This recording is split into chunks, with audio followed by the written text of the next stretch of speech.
इमाम हसन को जहर दिया गया, अंतड़ियां ना कट कट के बाहर गिर रही।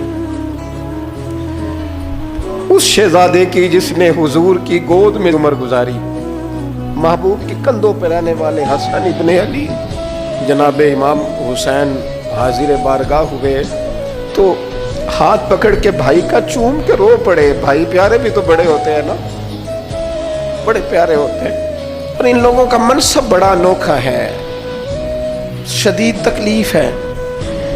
तो इमाम हुसैन कहते हैं मेरे भाई हसन बताइए आपको जहर किसने दिया? रो के पूछते हैं।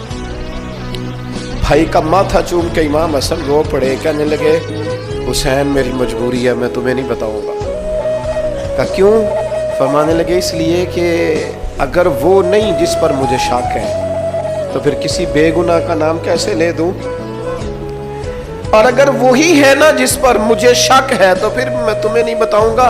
मेरा रब बड़ा बेहतर इंतकाम लेने वाला है, फिर भी नहीं बताऊंगा। क्या करूं, कैसे बता दूं? मुस्तफा का नवासा हूं मैं, पढ़ते डालने वाली माँ का बेटा, मैं शेर से ज्यादा जिगर रखने वाले अली का पुत्र, मैं कैसे बात कर दूं? बस जख्म पे जख्म खा के जी, खूने जिगर के घूंट पी, और सजना आह न कर लबों को सी, ये इश्क है कोई दिल लगी नहीं।